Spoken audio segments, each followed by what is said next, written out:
Show band. Right there, everybody. Hey! Welcome back, Louis. Stephen. You know, we always Yes. try to have the big guests on this show, and Monday is election eve. That's It is right. the very last night of the campaign. And I am proud to say that on this show, on Monday night, my first guest will be the governor of Minnesota, the vice presidential nominee, Tim Walz, everybody. He'll be up there, right there. He'll be right there. And then, after we get through some of that, Midwestern, that Minnesota nice, we're gonna get to some English nasty because John Oliver is my guest after that. So he's an American citizen. Thank you for your service, John. Folks, as you know, I like to keep close tabs on the latest scientific breakthroughs. It's like if science fiction and true crime had a baby and it was less interesting than either one of those things. It's time to tell you about my latest science in my science segment. The sound of science. Hello, science, my old friend.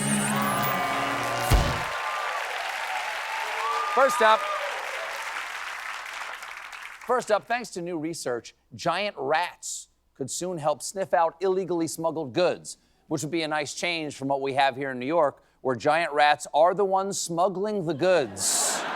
I got handbags, I got Chinese DVDs of Deadpool and Wolverine. You want bubonic plague? I can get you the bubons.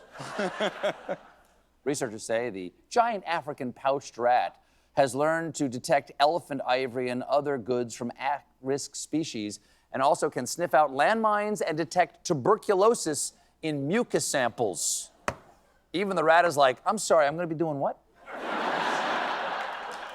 So the dogs get to sniff out the party drugs, and I'm looking for tuberculosis snots wearing this friggin' red halter top. I look like a greeter at Rat Mart, okay?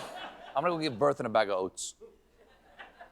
Next up on the Sow of Sci, a new study shows that firstborn and only children are more likely to face anxiety and depression. The study also confirmed what I've long suspected. If you're the youngest of 11, you're perfect. No notes.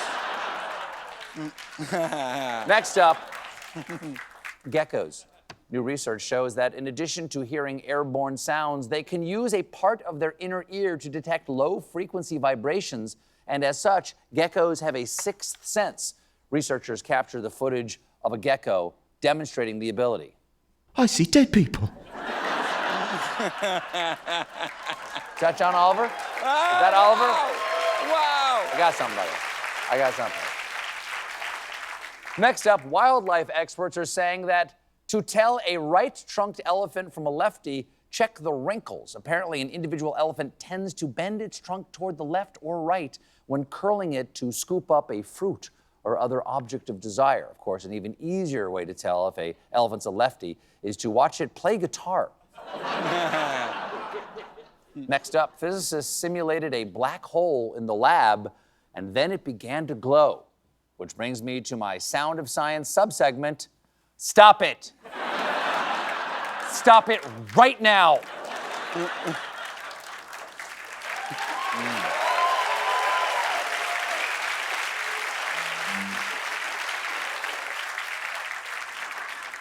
Next up in the Sound of Sci, some of you at home may be familiar with the infinite monkey theorem, which posits that a monkey randomly pressing keys on a typewriter for an infinite amount of time would eventually type out the complete works of Shakespeare purely by chance. Australian mathematicians have now determined that a typing monkey would be unable to produce Hamlet within the lifetime of the universe.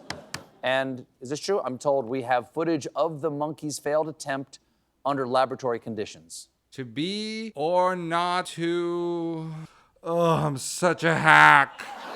We'll be right back with Seth Meyers.